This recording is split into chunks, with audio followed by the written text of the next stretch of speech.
आज की 50 ताज़ा सबसे बड़ी खबरों के लिए सबसे पहले चैनल को सब्सक्राइब कर लें। नए साल में प्रधानाध्यापक एवं शिक्षकों के लिए अपर मुख्य सचिव दीपक कुमार सिंह ने जारी कर दिया निर्देश। कहा, नए साल में विद्यालयों में प्रधानाध्यापकों और शिक्षकों की होगी निगरानी। विद्यालय प्रबंधन समिति को मिले व्यापक अधिकार। स्कूलों में शैक्षणिक, वित्तीय व प्रशासनिक अधिकार भी अब समितियों के जिम्मे है।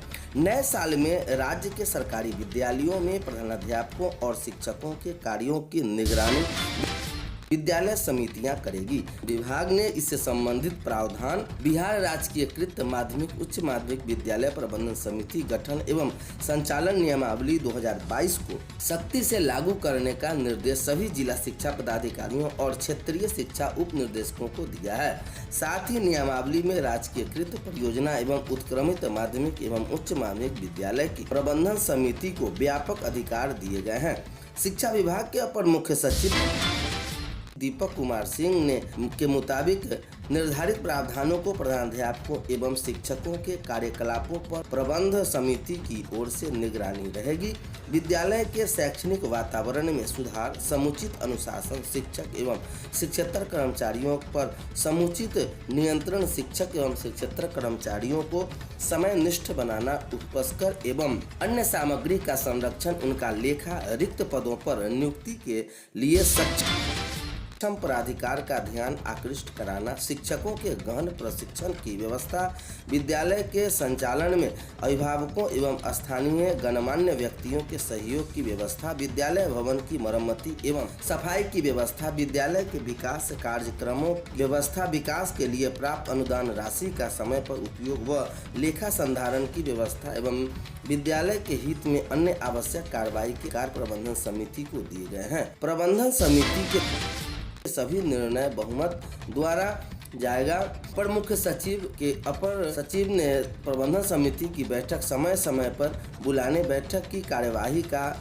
संधारण, शिक्षक शिक्षेतर कर्मचारियों का पूर्ण नियम पाठ्यक्रम के तहत शिक्षकों के प्रति कक्षा, प्रयोगशाला, पुस्तकालय, समुचित साफ सफाई, रख रखाव, मासिक, त्रैमासिक, अर्धवार्षिक, वार्षिक परीक्षा, परीक्षा का समय से संचालन, मूल्यांकन एवं परीक्षा फल, एकेडमिक कैलेंडर, विद्यालय का चतुर्दिक विकास तथा अभिभावक शिक्षक एसोसिएशन के गठन का जिम्मा प्रबंधन समिति पदेन सचिव जो प्रधानाध्यापक के किए गए हैं उन्हें सौंप दी जाएगी। मैट्रिक के छात्र 9 तक पंजीयन के साथ जमा करा सकेंगे शुल्क।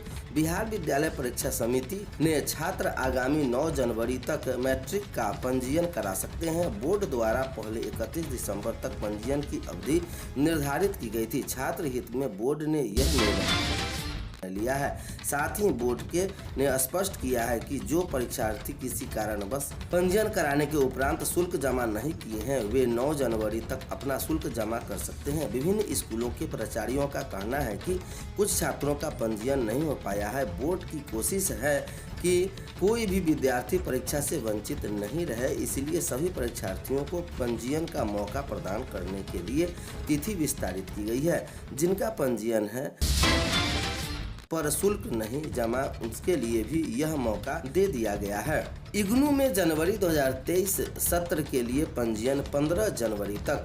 इग्नू के जनवरी 2023 सत्र के लिए पंजीयन की तिथि बढ़ा दी गई है। संशोधित कार्यक्रम के अनुसार अब पंजीयन 15 जनवरी तक कर सकते हैं। विश्वविद्यालय की वेबसाइट ignu.amarth.edu.in पंजीयन फॉर्म भर सकते हैं। पहले पंजीयन की अंतिम तिथि 31 दिसंबर तक निर्धारित थी।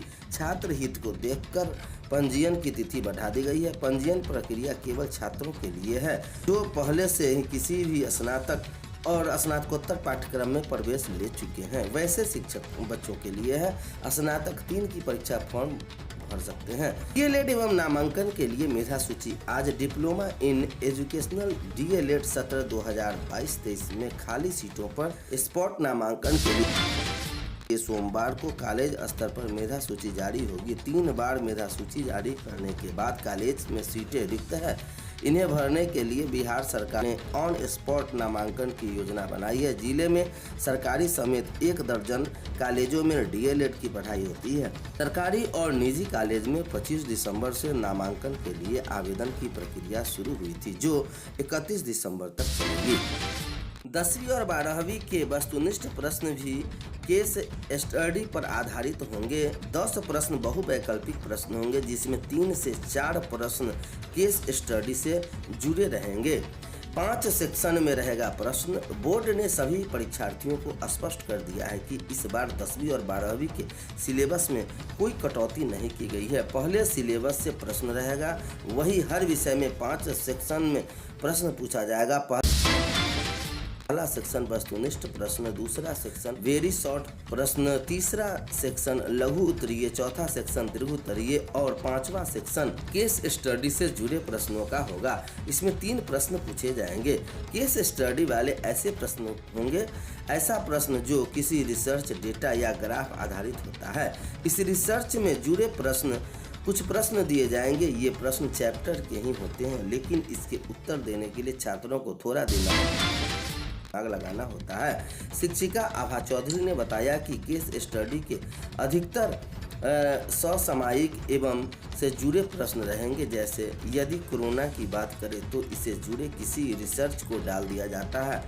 जैसे कोरोना संक्रमण से जुड़े कई प्रश्न रहेंगे। ये प्रश्न जीव विज्ञान के चैप्टर से जुड़े हैं। इसका उत्तर छात्रों को थोड़ा दिमाग लगाकर देना होगा। जैसे प्रदूषण का कोई ग्राफ दे दिया जाता है, इस ग्राफ की मदद से प्रदूषण बढ़ने की आदि से संबंधित प्रश्न रहेगा। यह प्रश्न सामाजिक विज्ञान, रसायन विज्ञान के चैप्टर से जुड़े होंगे। आज से शुरू होगी प्रायोगिक परीक्षा। सीबीएसई 10वीं की प्रायोगिक परीक्षा 2 जनवरी से शुरू होगी। 15 फरवरी तक चलने वाली इस परीक्षा का आयोजन स्कूल अपनी सुविधा अनुसार अलग अलग तिथि से करेंगे। जिस दिन प्रायोगिक परीक्षा होगी उसका अंक उसी दिन बोर्ड के पास ऑनलाइन भेजा जाएगा। इसके लिए बोर्ड ने स्कूलों को फॉर्मेट भेज दिया है। इसके अलावा 10वीं का 20 अंक का आंतरिक मूल्यांकन 2 जनवरी से शुरू कर दिया जाएगा। सीबीएसई ने 10वीं और 12वीं की बोर्ड परीक्षा के लिए प्रश्न पत्र के प्रारूप में बदलाव किया। लघु उत्तरीय और दीर्घ उत्तरीय प्रश्न के अलावा अब वस्तुनिष्ठ प्रश्नों के उत्तर में भी दिमाग लगाना पड़ेगा। बोर्ड परीक्षा में सभी विषयों के पाठ्यक्रम से जुड़े समसामयिक प्रश्न रहेंगे, जो छात्र देश, दुनिया, समाज एवं चल रहे समसामयिक घटना से अवगत होंगे। वे इन प्रश्नों के जवाब आसानी से दे सकेंगे। जो छात्र रट कर परीक्षा देने की तैयारी कर रहे हैं, उन्हें उत्तर देने में मुश्किल होगी। बोर्ड द्वारा इस बार दीर्घ उत्तरीय प्रश्न के अलावा वस्तुनिष्ठ प्रश्न में भी केस स्टडी जैसे जुड़े कई प्रश्न पूछे जाएंगे। अब इस केस स्टडी वाले प्रश्न केवल दीर्घ उत्तरीय प्रश्नों में ही पूछे जाते हैं। इसकी जानकारी बोर्ड द्वारा जारी विषयवार सैंपल पेपर में दी गई है। बोर्ड की माने तो परीक्षार्थियों को समय से इसकी जानकारी मिल सकेगी। इसके लिए सैंपल पेपर के माध्यम से यह बताया गया कि मालूम हो कि 10 जनवरी 10वीं और 12वीं में कई सेक्शन में प्रश्न पूछे जाएंगे। इससे पहला सेक्शन वस्तुनिष्ठ प्रश्नों का रहेगा। वस्तुनिष्ठ प्रश्न के 10 प्रश्न बहुवैकल्पिक होंगे, जिसमें 4 विकल्प दिए जाएंगे। इससे 3 से 4 प्रश्न केस स्टडी से जुड़े होंगे। बोर्ड की माने तो 10वीं और 12वीं के सभी विषयों में